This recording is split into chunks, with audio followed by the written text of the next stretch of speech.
Well, hello there, YouTube world. Ed Kirkpatrick here. Thanks for stopping by. Got a little story to tell, of course.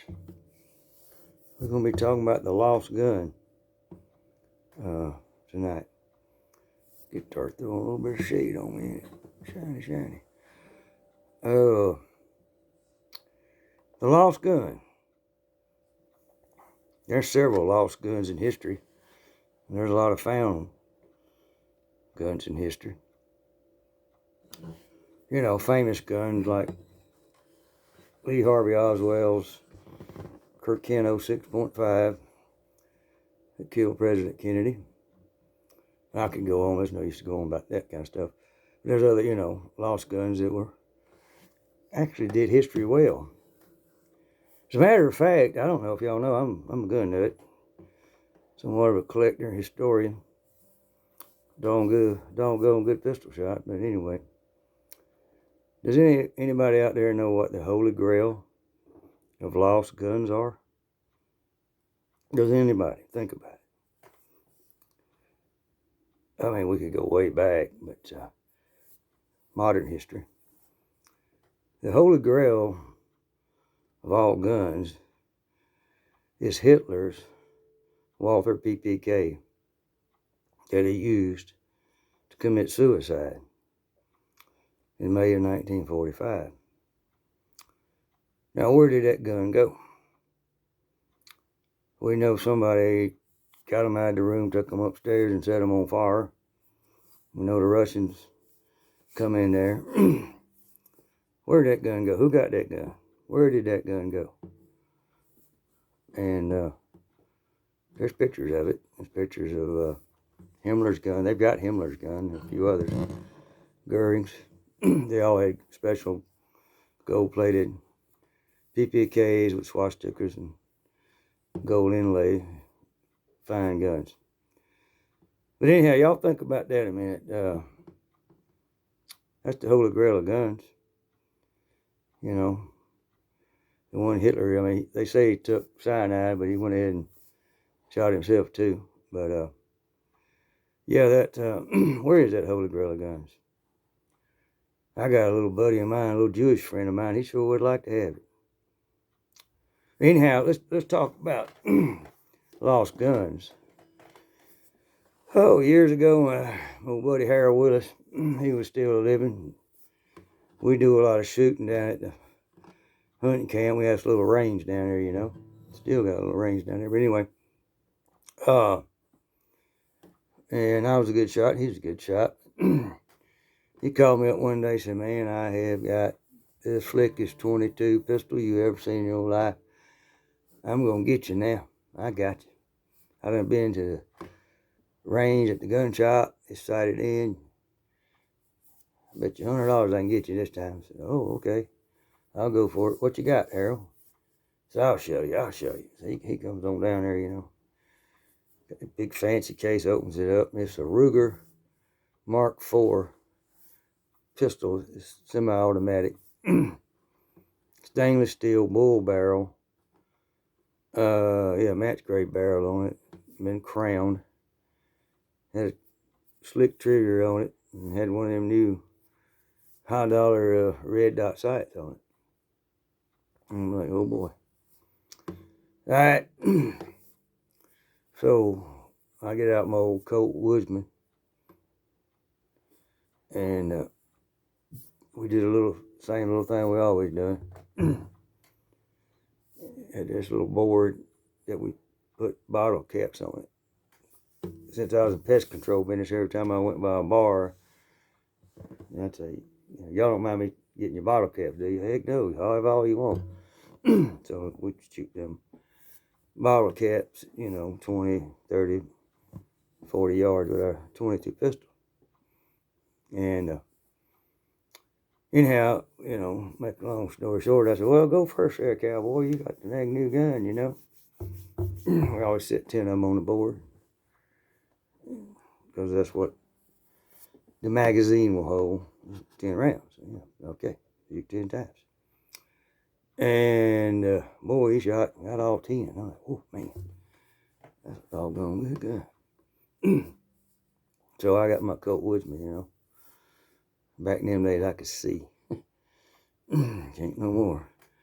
Anyhow, under pressure, I shoot. I hit all 10.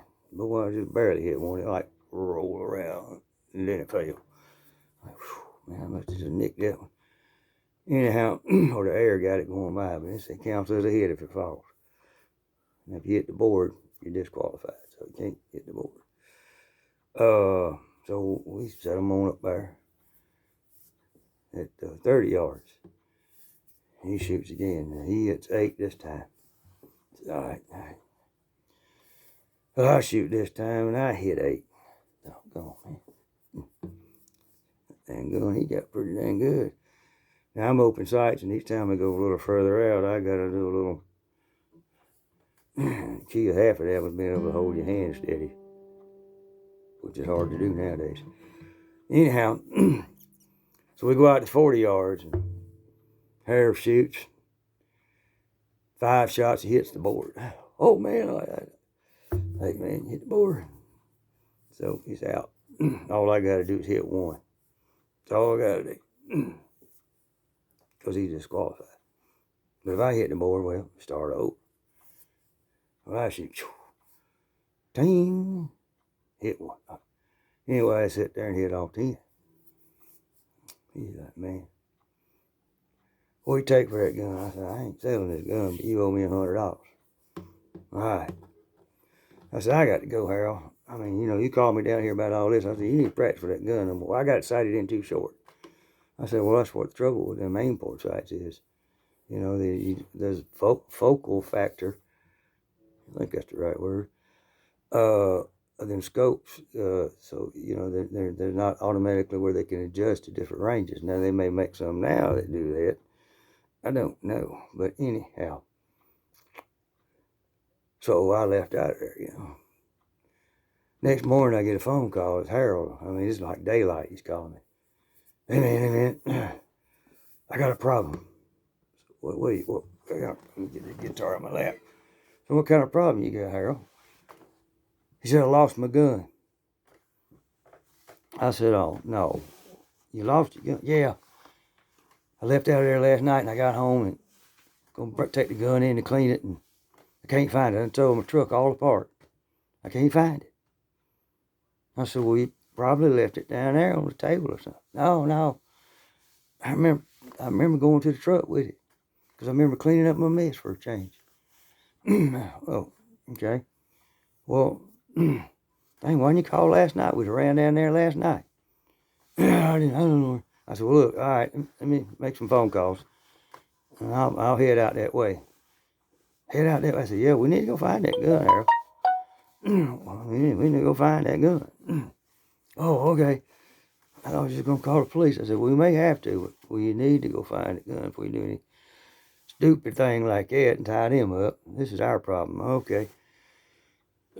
So we get down there at daylight, well, it's a little after daylight, and go all the way back, you know, down the camp road and down to where the little shooting thing is, and we look around everywhere. And I said, well, Harold, where'd you park your truck when you was down here? I parked it over there. Don't you remember? I said, well, I don't remember. Okay. So go over, look all around, you know. I said, Harold, what's the last thing you remember doing with that gun? He said, yeah, I think I laid it on the toolbox because I left something on the table. And I went back and I left my drink on the table. And I went back and got it to empty it and throw it in the trash can. And I got in the truck and left. So that thing then slid off your toolbox, Harold. So let's start right here and walk all the way to the highway. It probably fell off the, the road down there ain't smooth. So we went back and forth, about almost 3/4 of a mile to the road, 3/4 of a mile back, 3/4 of a mile again. Yeah, and back. Can't find it gun. So we said, well, maybe when you turned onto the highway, that full 90-degree turn right there, that thing slid off. So let's go out there and check on the highway. So we go back to the highway and we check the bushes, we check here, we check there. We check everywhere, can't find it, nowhere. And I said, well, what do I need to do next? I said, well, you need to reported as a lost gun. Oh, that make me look like a fool. I want to report it stolen. I said, no, Harold. Don't do that. Yeah, you're liable to find it a year later and get in trouble. Reported as a lost gun. Okay, all right. So he did.